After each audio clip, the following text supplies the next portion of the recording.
खालिस्तान समर्थक आतंकवादी हरदीप सिंह निज्जर हत्याकांड को लेकर भारत और कनाडा के बीच जारी कूटनीतिक विवाद लगातार बढ़ता जा रहा है। कनाडा सरकार ने शुक्रवार को भारत स्थित उच्चायोग से 41 राजनयिकों को हटा लिया है। वहीं दोनों देशों के बीच जारी विवाद में अब अमेरिका भी कूद गया है। अमेरिका ने इस मामले में कनाडा का समर्थन करते हुए भारत से आग्रह किया कि वो देश में ओटावा के अपने राजनयिक उपस्थिति को कम करने पर जोर न दे। उन्होंने कहा कि अमेरिका ने कनाडा द्वारा भारत पर लगाए गए आरोपों को गंभीरता से लेते हुए भारत को निज्जर हत्याकांड के मामले की जांच में सहयोग करने का आग्रह किया है। तो वहीं कनाडा ने राजनयिकों को निकालने के मामले को वियना संधि का उल्लंघन बताया है। कनाडा को भारत ने जवाब देते हुए कहा, 41 राजनयिकों की वापसी वियना संधि का उल्लंघन नहीं है और दो तरफा राजनयिक समानता संधि के अनुरूप है। भारत ने कड़ा रुख अख्तियार करते हुए कहा है कि अंतर्राष्ट्रीय कानूनों के उल्लंघन का आरोप स्वीकार नहीं है। तो अंतरिक्ष के क्षेत्र में आज का दिन भारत के लिए बहुत ज्यादा खास रहा है। बिल्कुल, अंतरिक्ष में भारत ने एक बड़ी छलांग लगाई है। इसरो ने गगनयान मिशन के व्हीकल टेस्ट फ्लाइट की सफल टेस्टिंग कर ली है।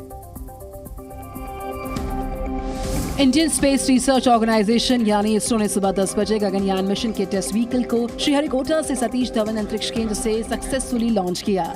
इसे टेस्ट व्हीकल अबॉर्ट मिशन 1 का नाम दिया गया। आसान भाषा में कहा जाए तो मिशन के दौरान रॉकेट में गड़बड़ी होने पर अंदर मौजूद एस्ट्रोनॉट को पृथ्वी पर सुरक्षित लाने वाले सिस्टम की टेस्टिंग की गई है। ये मिशन 8.8 मिनट का था। टेस्ट फ्लाइट में 3 हिस्से हैं।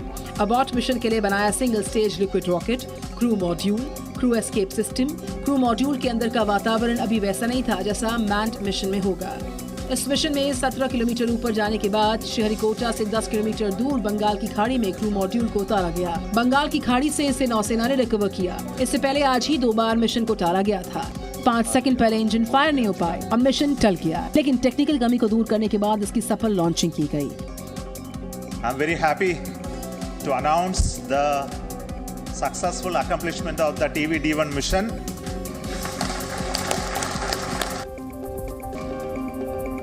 तो इजराइल और हमास के बीच जारी जंग के दौरान हमास ने 2 अमेरिकी नागरिकों को रिहा कर दिया है। बिल्कुल, तो वहीं इजराइल ने बंधकों को लेकर कहा है कि बंधकों को छुड़ाने के लिए हम कुछ भी करने के लिए पूरी तरह से तैयार हैं।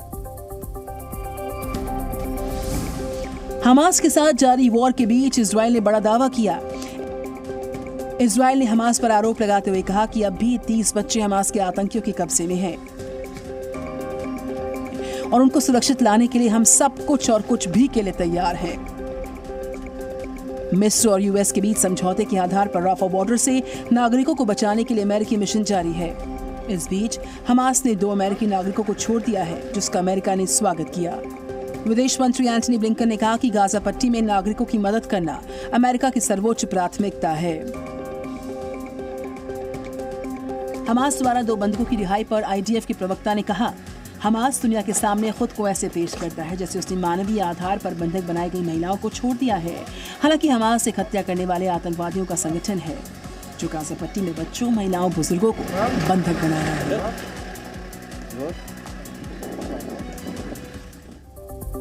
और देखिए, जैसे जैसे गाजा पर इजराइल का हमला तेज हो रहा है, वैसे वैसे इजराइल के विरोध में दुनिया भर में प्रदर्शन भी तेज हो रहे हैं। खासकर अरब देशों में बात करें, ज्यादातर प्रदर्शन देखने को वहां पर मिल रहे हैं।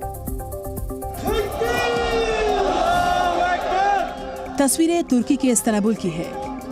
यहाँ हजारों की संख्या में प्रदर्शनकारी फिलिस्तीन के समर्थन में जुटे और गाजा पर इजराइल की कार्रवाई का विरोध किया। इजरायली पीएम का पुतला जलाया गया। ईरान में तेहरान की सड़कों पर हजारों की संख्या में प्रदर्शनकारी जुटे और गाजा पर इजराइल की कार्रवाई का विरोध किया। प्रदर्शनकारियों ने इजराइल और अमेरिका के विरोध में नारेबाजी की।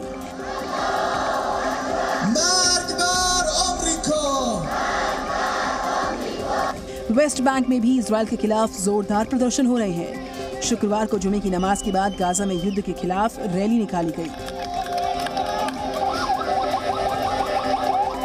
न्यूयॉर्क में भी हमास और इजराइल के बीच जारी युद्ध को लेकर प्रदर्शन हुए।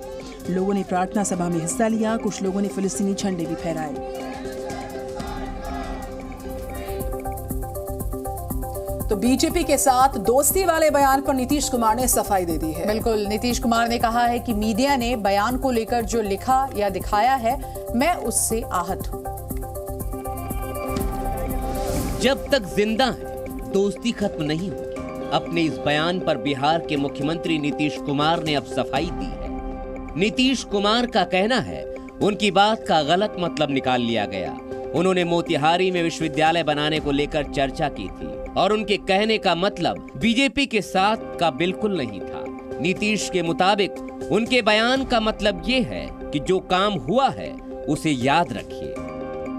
हम कोई बात नहीं किए हैं कि आपके साथ है, आपके अब बिना मतलब का हम जो देखे न्यूज़पेपर में कि आ गया है, हमको बड़ा तकलीफ है। दरअसल नीतीश कुमार मोतिहारी में सेंट्रल यूनिवर्सिटी के एक कार्यक्रम में मंच से बोल रहे थे। इसी दौरान उनका बीजेपी प्रेम छलक पड़ा। अब जितने लोग हमारे हैं सब साथी है, छोड़िए ना भाई, हम अलग हैं आप अलग है, छोड़ो एक से कम। हमरा तो दोस्तिया कहियो खत्म होगा।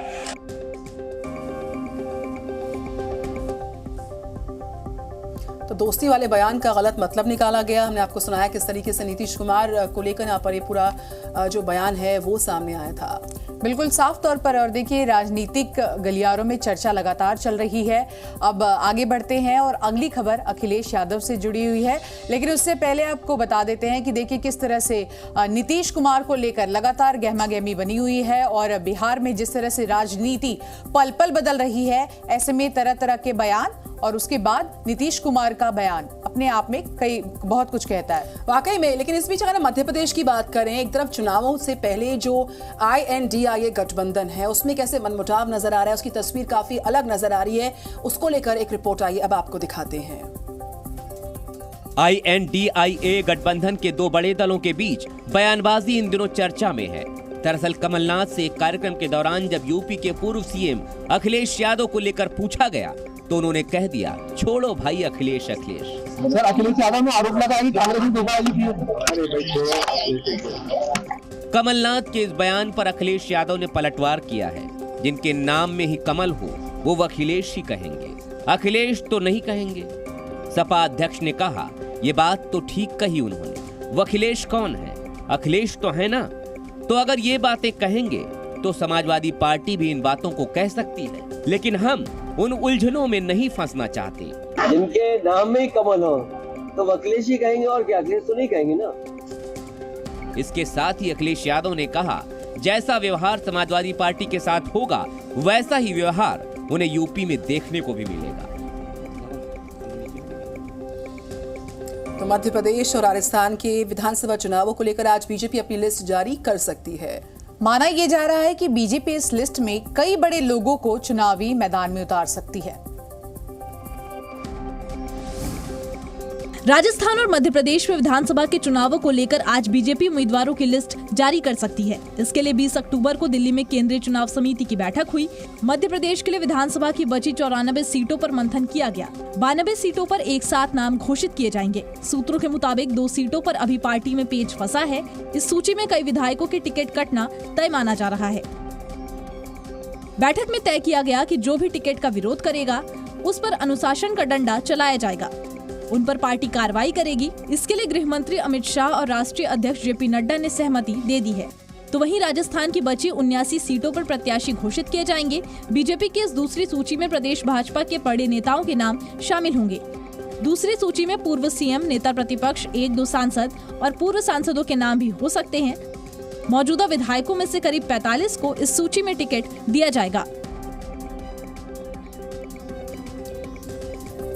और चलिए बात कर लेते हैं चुनावी राज्य मध्य प्रदेश की। प्रधानमंत्री नरेंद्र मोदी आज मध्य प्रदेश के ग्वालियर जाएंगे। तो वहीं सिंधिया स्कूल का जो 125वां स्थापना दिवस समारोह है उसमें शामिल होंगे प्रधानमंत्री।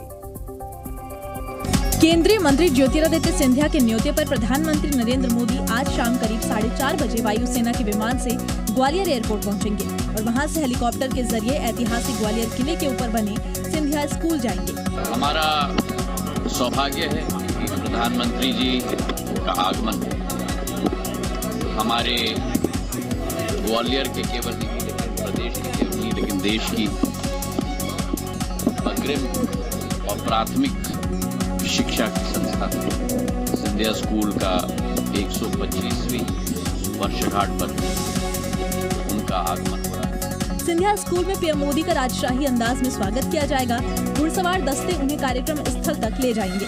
सिंधिया स्कूल के बच्चों के ब्रास बैंड की जय हो ध्वनि के साथ उनका अभिवादन किया जाएगा। पीएम मोदी करीब 2 घंटे सिंधिया स्कूल के स्थापना दिवस समारोह में शामिल होंगे। इस दौरान स्पोर्ट्स कॉम्प्लेक्स की आधारशिला रखेंगे। प्रधानमंत्री मोदी मेधावी छात्रों को सम्मानित करने के बाद छात्रों को संबोधित भी करेंगे।